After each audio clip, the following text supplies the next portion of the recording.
Hi there. So I'm going to be talking about SEM, sternocleidomastoid muscles. Okay, this is a very strong muscle here, and where it attaches,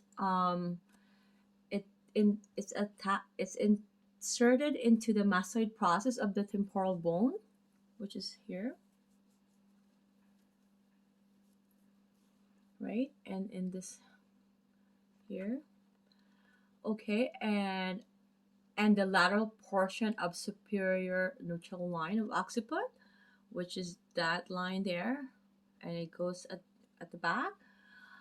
And the origin is from the sternal head, because there's two head. The sternal head is at the top of the manubrium, and the clavicular head is medial one third of the clavicle. Okay, so medial one third. That's, that's one third. Medial. This is lateral. It's going medial is going towards the midline. Okay, one third, and then the sternal head, top of the manubrium is here. Okay, so as you can see in the picture there, on top of the manubrium, right? In here. Okay, so what it does unilaterally, it laterally flex the head and neck to the same side. So if you want to do some side flexion, that's what it does. Okay, side flexion. It rotate the head and neck to the opposite side. So and bilaterally, it flex the head. It flex the neck. It assists to elevate the rib cage during inhalation. So keep that in mind. I'm going to say it again. It does assist to elevate the rib cage during inhalation. Okay, and then the nerve innervation is the spinal accessory of C2 and C3. Okay, spinal accessory of 11. And the next one I'm going to talk about is an interesting muscle as well, because there's three um, portions to it. Just like the deltoid, it's called the scalene muscle group. So there's that anterior scalene, and there's the middle scalene, and then the posterior scalene. Same concept with deltoid. Okay, I'm just going to go through all the actions by unilaterally and bilaterally. Okay, but for the anterior scalene, if you were to do it bilaterally, it elevates the ribs during inhalation.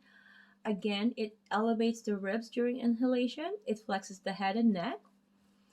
And for middle scalene, it also elevates the ribs during inhalation if it's flexed bilaterally.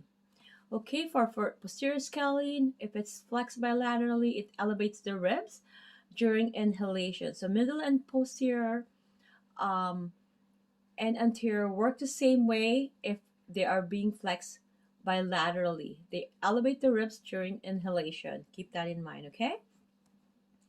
If for anterior scalene, if it's unilaterally with the ribs being fixed, lateral flex the head and neck to the same side. Okay? It also rotate the head and neck to the opposite side. Okay? For the middle scalene, if you were to do it unilaterally when the ribs is fixed, it laterally flex the head and neck as well to the same side. It also rotate the head and neck to the opposite side, same way as the anterior and middle scalene. So they're pretty much you know how the what I'm saying the same when they're working unilaterally. Okay. So for the posterior scalene with the ribs fixed laterally, flex the head and neck to the same side, and again it will rotate the head and neck to the opposite side. Okay. So the nerve innervation for them are all the same. The C3 innervation, and then cervical is 4 to 8. Okay. The origin, I'm going to do it one by one.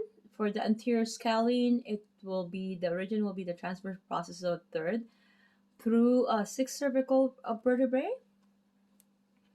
Okay, so 3 to 6. So remember that. and the middle and anterior are both inserted to the first rib, right? And the origin of the middle scalene is the transverse process of second through seventh cervical vertebrae. Okay, so it's 2 to 7, whereas the anterior is 3 to 6. 3 to 6, 2 to 7, and then 6 and 7 cervical vertebrae for the posterior scalene. Okay, and whereas this one here is inserted into the second rib, the other two, the anterior and middle scalenes, are inserted into the first rib, both of them. Okay, again, so the origin for the posterior scalene is transverse process of 6 and 7 cervical vertebrae. Okay, at the posterior tubercles. Okay, now I'm going to be talking about longus coli. Okay, some people pronounce it longus coli. Some people pronounce it longus coli. Okay, whichever. So it will unilaterally, if it's flexed unilaterally, it will laterally flex the head and neck to the same side. It will rotate the head and neck to the same side, and if it's flexed bilaterally, it flexes the head and neck. It's very simple as that, right? But this muscle is very important muscle because it's a culprit for a whiplash. Let's say a person got rear-ended or in any form of whiplash. This is the muscle that goes into spasm. So we need to look into this. So if the person who's seeking for physiotherapy or massage therapy, these are the muscles that's gonna get into spasm or hypertonicity. Okay, so they're gonna be in flex, head and neck mode and contractures happening. It needs to have some release. Okay, so bilaterally it flex the head and neck, like I said, and the origin, it is from the bodies of C5 through T3, sorry, transverse processes of C3 through C5, and if you see that's like kind of opposing C5 through T3, the bodies, and then the transverse processes is C3 through C5. So keep that in mind. Okay, tubercle anterior arch of the atlas, bodies of the axis, and then C3 and C4, transverse processes of C5 and C6. Okay, and nerve innervation is C2 to 6 and 7, C7. Okay, and the longest capitis, the origin of this is the transverse process of C3 through C6. So this is more so straightforward. And it's not the spinous, it's the side of the case to transverse process. Keep that in mind because some people make mistake. They thought it's spinous process, but it's the side. That's why this is in a lateral view. Okay,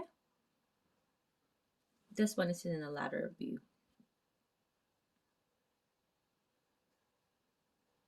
Okay, so the insertion, it's the inferior surface of the occiput, and nerve innervation is C1, C2, C3, and C4.